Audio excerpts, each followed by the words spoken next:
Hey everybody, thanks for coming to my first battle report. If you have any feedback or constructive criticism, please feel free to leave it. I'd happily hear it.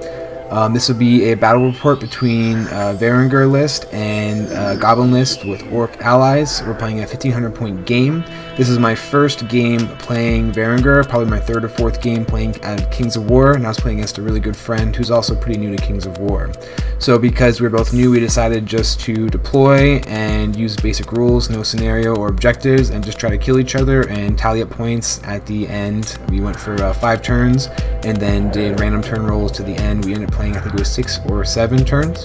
For the battle report, I didn't really go into detail about what happened each turn, just gave you a basic gist of what happened. I can give you a quick look at my list. I have it saved on easyarmy.com.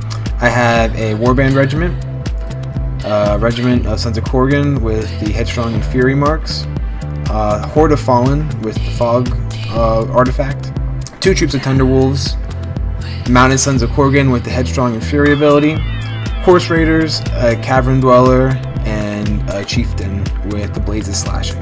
Thanks again for watching, and I hope you enjoy the battle report. The battle was fought on the outskirts of a ruined village. I don't know who thought it was a good idea to build a village next to a strange obelisk, but it happened, and based on the buildings being destroyed, it was probably a poor choice. The Varangur chose to take the side of the tavern, while the orcs and goblins took the other side of the field. There was a hill within each deployment zone. We treated the forest and the crater in the center as difficult terrain, and everything else was impassable. The orcs and goblins rolled to deploy first and had a lot more units, so ended up deploying multiple units after the Varangur were done being set up. Starting on the flank with the buildings, the goblins had a block of trolls, a mincer, a horde of spitters with a trombone behind it, a wizard to the right and left of the horde of spitters with lightning bolt. In the center forest, he had a troop of spider riders, and then from there to the left, he had a horde of goblin spearmen, and then 2 blocks of orc axes. One was a great axe, one was the regular axe. Starting from the flank with the buildings, the Varangur had a cave dweller representing the giant, a regiment of Sons of Korgan, a unit of Fallen, a regiment of warband, mounted troops with throwing weapons, and then behind the mounted troops are a troop of mounted Sons of Korgan. On the right flank, you see a horde of goblin spearmen, and then 2 regiments of axes.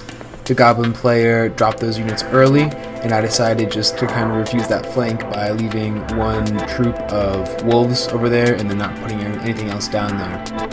The goblin player got first turn, sat there and shot. Of course, his goblin rock thrower missed, and his goblin shooting was pretty much ineffective. He shot at the Fallen, did 1 wound, which was ignored from the Iron Resolve special rule. For the Varangur turn, there's just a general advance forward. The Sons of Korgan were repositioned to right behind the Fallen. I wasn't sure what to do with them yet. My only shooting was pretty much ineffective from the horse archers on the right flank. Most of the action happened right on top of the crater and right next to it for most of the game.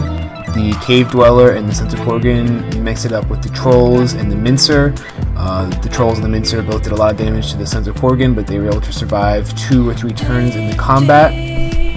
The spider riders tried to charge the Fallen and got pretty much stomped by the minotaurs and a flank charge from the warband. The horse raiders tried to do some damage to the goblin wizards, which are zapping all my guys with lightning bolts and doing some pretty heavy damage. The throwing was missing. The Mounted Sons of Korgan turned around to get ready to hold down the horde of spearmen which were poaching. After the spider riders were quickly routed by the Fallen, the general on the chariot tried to rally his troops bravely by doing a quick little drive-by for inspiration, while the trolls got crushed by the combined charge of the Sons of Korgan and the cave dweller, and my chieftain, the Varangur chieftain, took on the mincer face on, and neither did much damage to each other. The cave dweller was feeling himself this day. He gets d6 plus 6 attacks, and on 3 different combat phases he actually rolled a 6 for his attacks, giving him 12 attacks, which is one of the reasons why they just chewed through the trolls so quickly. Goblin shooting was predictably bad most of the game. The horde of spitters really didn't do much damage, and the Goblin rock thrower missed every single shot. He needed 5+ and missed every single one, unfortunately. But the Goblin wizards were doing some pretty good damage, shooting out 3 and 4 lightning bolts a turn, causing enough damage to at least give me some concern on different fear checks. The War Trombone, which we affectionately started calling the Boner, quickly took out the Regiment Warband, and also did a lot of damage to the Fallen, the most damage that anything did all game to them. So I would name that as Goblin MVP, just for the fact that it's got an awesome name, the Boner, and did a lot of damage. The Goblin General was able to take down the Sons of Varangur, who were pretty badly damaged from the Mincer and Trolls, and of course the horde of Spitters fell apart from the combined charge of the Chieftain and the Fallen. Meanwhile, on the right flank, the Goblin player had to spend most of the game just repositioning his 2 regiments of axes and horde of spearmen. I charged the spearmen with the Mounted Sons of Korgan and held them up for about 2 or 3 turns, but eventually the knights were bogged down. Both regiments of orc axes just kind of spent the rest of the game trying to get back in position after routing the troop of wolves, and weren't able to get back into combat before the game ended. All in all, it was a really fun game, and when we tallied the points up at the end, we had less than 150 point difference between the 2 armies, so we called it a draw, and we're looking forward to our next game.